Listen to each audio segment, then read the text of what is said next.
All right. As you know, we'll have the President of the General Assembly, Abdullah Shahid, and Antonio Vitorino, the head of the International Organization for Migration. They will be here to brief you on the inaugural International Migration Review Forum, and I think that'll get underway in about 20 minutes or so. The Deputy Secretary General, Amina Mohammed, in her role as chair of the United Nations Sustainable Development Group, said she's deeply troubled over the recent decisions and proposals to markedly cut official development assistance to service the impacts of the war in Ukraine on refugees. She said it is clear for all to see that the continuing war in Ukraine is having an alarming impact on a world economy already battered by COVID-19 and climate change. This is the exact moment requiring countries and the United Nations system to respond to the surging humanitarian and development needs by bringing additional resources needed to meet member states' ODA pledges, thus investing in humanity's resilience and preventing the current crisis from cascading into many others. The Secretary General, as you know, has urged all countries to reconsider making cuts that will impact the world's most vulnerable, Amina Mohammed recalled. The people who benefit from the work of the UN system need additional and more predictable funding, she said. We must invest to rescue the Sustainable Development Goals and ensure that we can continue to help meet the needs of the most vulnerable people in our human family on a safe planet. That statement is being shared with you. In a memorial ceremony this morning, the Secretary General expressed his deepest condolences to the royal family of the United Arab Emirates, as well as the government and the people of the UAE on the passing of His Highness Sheikh Khalifa bin Zayed Al Nahyan. The Secretary General said Sheikh Khalifa had led the UAE with patience and prudence through a dramatic metamorphosis, and out of the arid desert, he had created some of the great metropolises of our world. The Secretary General added that while the tremendous wealth of the Emirates sprang from its oil wells, Sheikh Khalifa recognized the imperatives of sustainable development and climate action to protect our planet for future generations. He ramped up investments and research into renewable energy to diversify the country's energy mix and lower its carbon footprint. In a video message, the Secretary General said today that it is with great honor and with pleasure that he joins the Timorese people in celebrating the 20th anniversary of the restoration of independence to the Democratic Republic of Timor Leste. He noted that the country's example was and remains an inspiration to the world. The Secretary General said the UN is proud of the role it played and the contributions it made to the realization of the Timorese people's right to freedom and self-determination. And today, he added, the UN continues alongside Timor-Leste in its journey of consolidating democracy, deepening human rights and fundamental freedoms, and promoting the development and well-being of its people.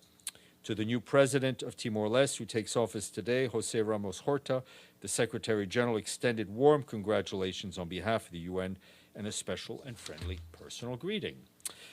Turning to Abyei, the UN mission there has, in what it calls a major breakthrough, brokered a peace between the Misiria and Ingok Dinka communities. The leaders of the two communities have reiterated their commitment to achieving lasting peace in the Abyei area and to dialogue to protect people, livestock, and property. They also called on the UN mission to enable continued dialogue between communities to find a sustainable solution to the Abyei issue, and also for the mission to continue to protect civilians in the area. The accord was signed at the end of a 3-day peace conference facilitated by the UN mission, and that took place in Entebbe in Uganda. The Special Envoy for the Horn of Africa, Hannah Tete, pledged to continue working with key players to find a solution to the final status of Abyei. And in Ethiopia, or northern Ethiopia to be more precise, our humanitarian colleagues are telling us that 319 trucks of humanitarian cargo, as well as 1 tanker of fuel, entered Tigray during the past week. That's the highest number of trucks entering the region in a single week since 2021. Yet humanitarian agencies still face shortfalls of cash, fuel, and supplies since the aid convoys resumed at the start of April. Around 15,500 metric tons of food aid have been brought into the Tigray region and are being distributed in 45 priority districts, At least 68,000 tons more are needed to reach all those in need. In neighboring Afar and Amhara regions, where needs remain extremely high, we, along with our partners, continue to provide assistance to people. In neighboring Afar's Zone 2, a recent assessment found extremely worrying levels of malnutrition among some internally displaced people. 2 stabilization centers for treatment of children with severe acute malnutrition with medical complications have now been established in the zone. More than 845,000 people have received food assistance in Afar since late February. In the past week, more than 100,000 people benefited from trucking and clean water. In Amhara, over 10.4 million people have received food assistance since late December. We, along with our partners, are also working to respond to the severe drought which is affecting more than 8 million people in southern areas of the country.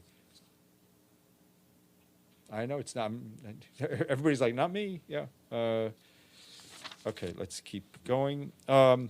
In Ukraine, particularly in the east and southern part of the country, we're told by our colleagues that people continue to endure intense and escalating hostilities, and the humanitarian situation is deteriorating.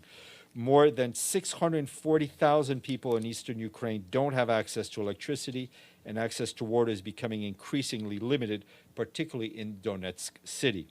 Our colleagues on the ground tell us that over the last few days, shelling and hostilities in Donetsk Oblast have caused several deaths, including some children, and destruction of houses and civilian infrastructure, including schools. Bakhmut city has been shelled again, and for the third day in a row, reportedly destroying apartment buildings and killing several civilians. In Luhansk Oblast, the situation is extremely tense.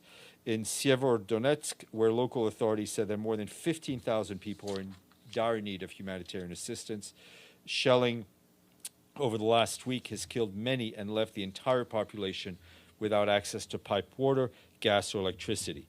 The situation is similar in Khersonska Oblast, where more airstrikes have been reported, impacting civilians trying to flee the area.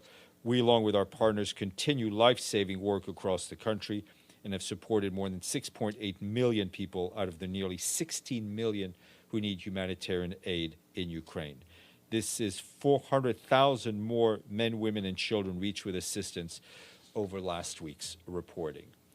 Martin Griffiths, the emergency relief coordinator, briefed the Security Council this morning. He said close to $6.7 billion have been pledged for 2022 and beyond following the Brussels conference for Syria last week.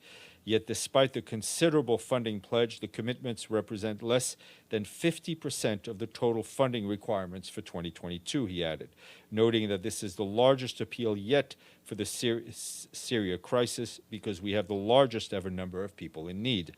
Hostilities, including airstrikes and shelling in the northwest, continue to affect civilians, including women and children, Mr. Griffiths adding that constant care must be taken to spare them. The Office of the Special Envoy for Syria, that's Geir Pedersen's office, announced today the 8th session of the Constitutional Committee small body will convene in Geneva from May 30th to June 3rd. The Constitutional Committee will be meeting in closed sessions. Quick note that I just want to flag today, a high-level informal strategic dialogue took place between 86 member state representatives and senior UN officials from across the system to exchange on ways to strengthen our response to sexual exploitation and abuse and sexual harassment. The partnership dialogue sought to identify priorities to accelerate progress to eradicate sexual exploitation and abuse and harassment by prioritizing the rights and dignity of victims and accountability for perpetrators. The dialogue was chaired jointly by Jane Holt, the Special Coordinator on improving the UN's response to sexual exploitation and abuse, the Chairperson of the Chief Executive's Board Task Force on addressing sexual harassment within the organization, UN system, and that is Kelly Clemens, who is the Deputy High Commissioner for Refugees. A lot of buzz today about a very important international day. It is World Bee Day. Come on, that was funny, no? It's World Bee Day. Les abeilles. Oui, pas l'autre chose, les abeilles.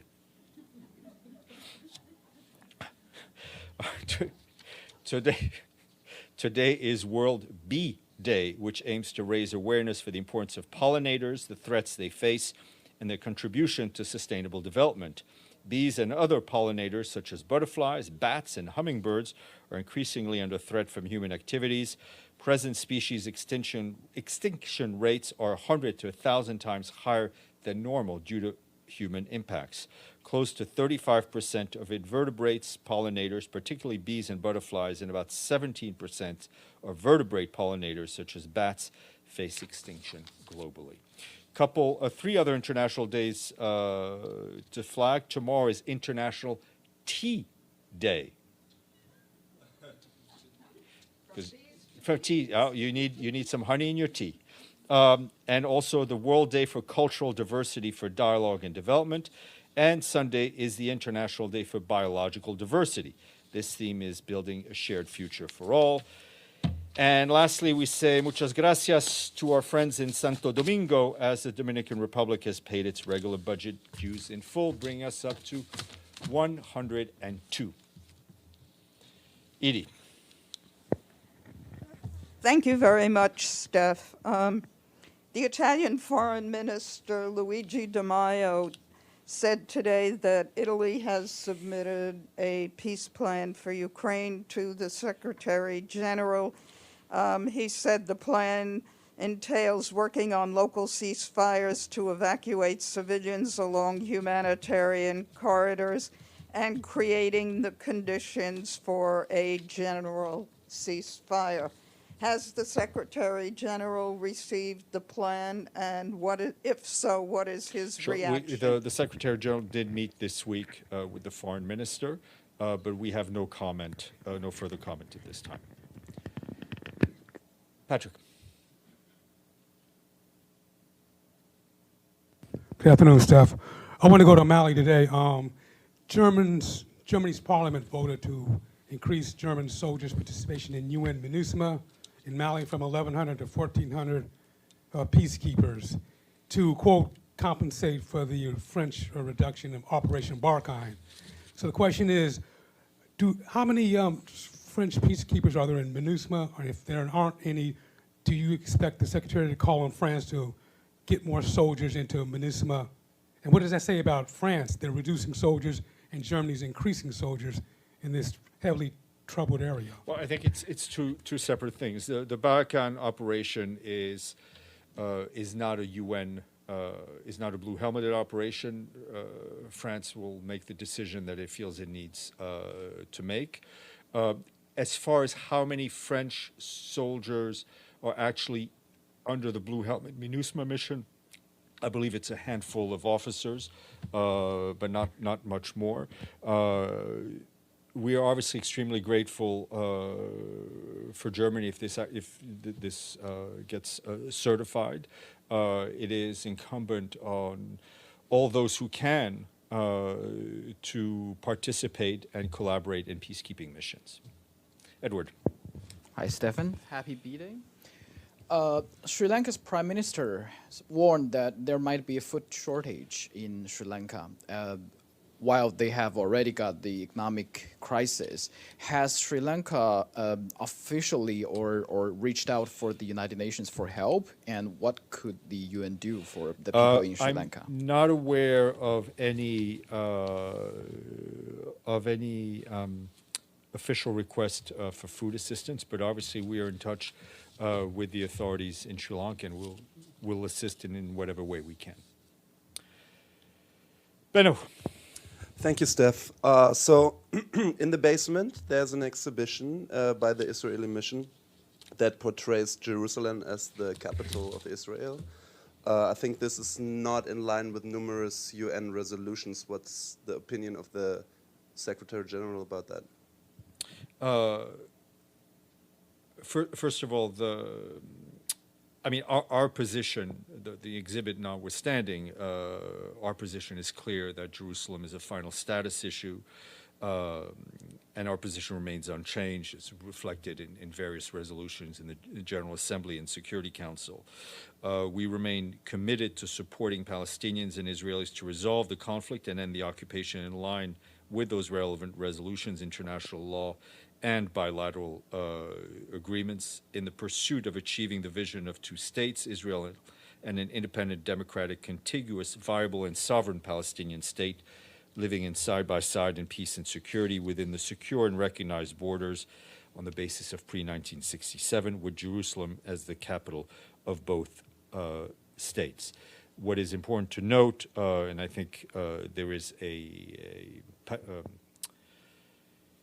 can't think of the English word, a panel, I think at the start of the exhibit, which is just about every exhibit that's sponsored by member states in the more restricted areas, which is that the content of the exhibit is solely the responsibility of the sponsor. The holding of the exhibit on the UN premises does not imply endorsement or acceptance of its content by the UN. The designations employed and the presentation material of these displays do not imply the expression of any opinion on the part of the Secretariat of the UN. Little follow-up. Still, why does the Secretariat, why does the SG allow on his premises, in his house, an exhibition which counters UN resolutions? Well, it's not his house. It is the house of the member states. Let's be clear on that. You know, member states have a right to organize meetings, conferences, and special events on UN premises. Member states have the right, and a lot of them have exercised that right in the past, let's say in the past 75 years. Some of them have found that other member states have objected to them. It is they are responsible for the content. I'll leave it at that. Okay. All right. Yes, Madame, and then we'll go to our guests. Yeah, you mentioned Jane Hull-Lutz. So she's still in that job as Yes, envoy for SEA, whatever it's called? Yes, that's what it's called, and she is wrapping up her post. I don't know when exactly her final date is, but a new person is being recruited. Sorry? A new person. She is wrapping up her post, but a new person is being recruited. And when is her contract? I don't have that on top of my head, but I can find out. Thank you. Okay. Thank you, and we'll go get our guests.